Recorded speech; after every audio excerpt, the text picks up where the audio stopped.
Donc la problématique, évidemment, c'est de savoir par quel bout on commence, qui on va voir, les questions qu'on se pose, est-ce que je suis obèse, est-ce que c'est de l'obésité morbide?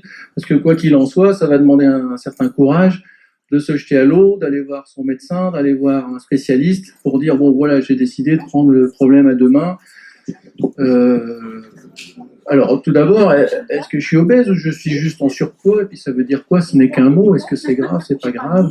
Et cette obésité morbide, c'est un mot qui fait extrêmement peur. C'est souvent la première chose qu'on me dit quand je parle de ce mot-là. IMC à 40 égale obésité morbide. Morbide, y a mort dedans. Bon, c'est pas complètement faux que l'obésité tue, mais enfin bon, c'est quand même, on peut pas résumer ça quand même de manière aussi effrayante.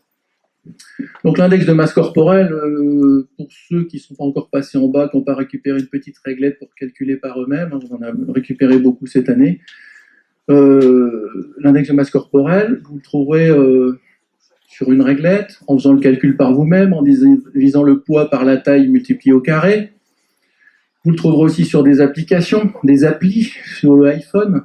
Vous trouvez dans IMC, vous trouverez dans BMI ou BMI, ça veut dire Body Mass Index chez les Anglais, les Américains, mais il vaut mieux dire index de masse corporelle parce que c'est un francophone qui l'a inventé.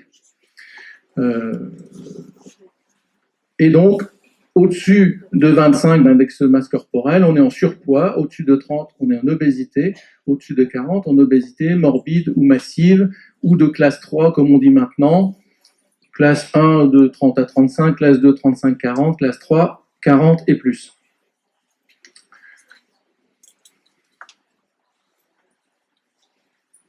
Alors, les conséquences médicales ne sont pas négligeables. Hein. Non seulement le simple surpoids et l'obésité simple, sans être morbide ou massif, exposent déjà à des risques cardiovasculaires. Ce sont des facteurs de risque qui s'ajoutent comme le cholestérol, l'hypertension, le diabète, le tabac, aux risques cardiovasculaires. Les règles irrégulières, l'essoufflement facile, les problèmes de peau, de vésicule, d'intestin, des problèmes respiratoires, j'ai oublié nos amis pneumologues, et tout ce qui est appareil locomoteur, évidemment, le moins de problèmes de genoux ou d'arthrose se paye cash avec le surpoids. Dans l'obésité morbide, on passe déjà un stade de plus, puisque là on parle d'espérance de vie. C'est pas facile de calculer la perte de chance, on considère que 20 ans de perte d'espérance de vie, c'est un chiffre cohérent qui tient des recoupements et à différents schémas mathématiques qui ont été réalisés, qui sont relativement fiables. Les maladies associées, 70, 74, ça dépend comment on détaille le listing, mais ça touche à peu près tous les organes et donc tous les spécialistes médicaux, le pneumologue, rhumatologue, gynécologue, pneumologue, cardiologue, tous les trucs en log, même les phlébologues, parce que l'insuffisance veineuse aussi touche les veines, dans le surpoids. Et puis, ce que personne ne sait, même souvent dans le corps médical, c'est qu'il y a 60% de cancers en plus dans l'obésité morbide. Sein, endomètre, l'utérus, l'ovaire aussi chez la femme, le côlon dans les deux sexes, le foie, la prostate chez l'homme. Ce sont des pathologies. C'est pas massif, hein, c'est pas 60%, ça fait beaucoup, mais bon, mais c'est pas négligeable.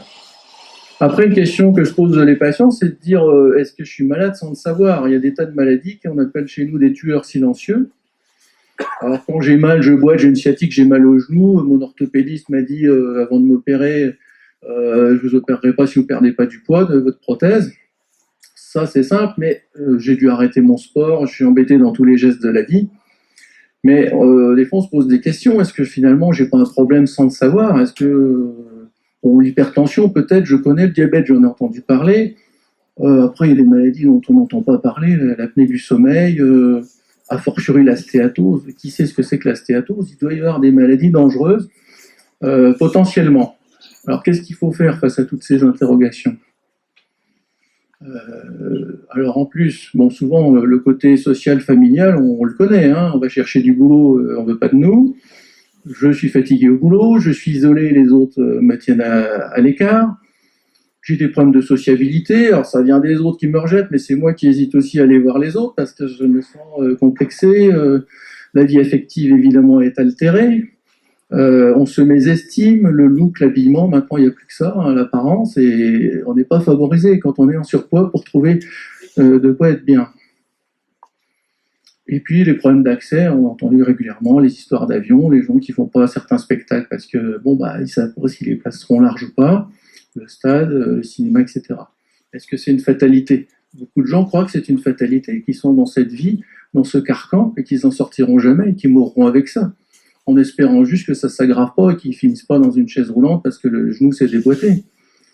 Eh ben, on va essayer de montrer que c'est quand même pas forcément une fatalité. Les conséquences familiales, déjà, c'est plus difficile d'avoir des enfants. Le gynécologue me l'a bien expliqué. Les règles sont irrégulières, des fois il n'y a pas de règles du tout. Ça complique la vie de couple.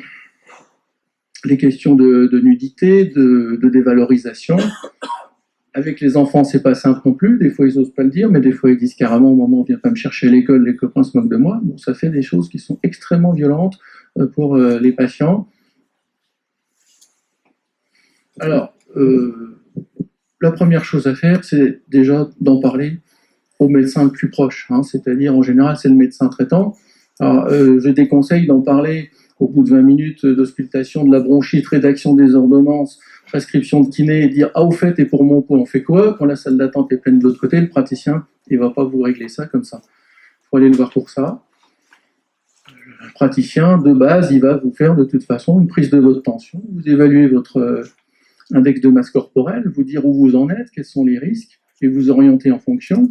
Et il va essayer de chercher déjà des complications, parce que dans l'esprit de tout médecin, un patient qui a un surpoids important, c'est un diabétique en puissance, un apnéique du sommeil en puissance, c'est quelqu'un qui a un gros foie gras qui fonctionne moins bien, et il va déclencher les prises de sang et parfois des consultations spécialisées, déjà directement chez le pneumologue. Hein, si vous endormez la journée après les repas, vous endormez facilement, le docteur Guy va nous en parler en détail. Pour le diabète, il va faire la prise de sang, et si vraiment c'est compliqué, il va gérer le diabète par lui-même, ou si c'est compliqué, il va vous envoyer chez le diabétologue. Nathalie Lévy-Bobot va vous en parler dans un instant. La stéatose hépatique, c'est la surcharge graisseuse du foie. C'est le foie gras quand c'est volontaire chez les canards, mais chez l'homme, c'est un peu la même chose, et c'est pas volontaire. Il y a plein de taches de graisse qui vont s'accumuler dans le foie, et à un certain stade, cette graisse va même se transformer en fibrose, comme du tissu cicatriciel, ça va scléroser le foie, et il va pas bien fonctionner. Là, les enzymes vont commencer à monter, ça va se voir à la biologie. Et à l'échographie, ça se voit. Et il ne faut pas que ça se finisse comme là-bas à droite, parce que cette fibrose, ce qu'on appelle les stéatoses hépatiques non alcooliques, eh ben, elles peuvent aller à un stade ultérieur qui s'appelle la cirrhose. Et la conséquence va être la même, des hémorragies, des cancers du foie, des transplantations. On découvre une stéatose hépatique chez un patient sur 2 qui passe chez nous en bilan. Un diabète chez un patient sur 5, une apnée du sommeil chez un patient sur 5.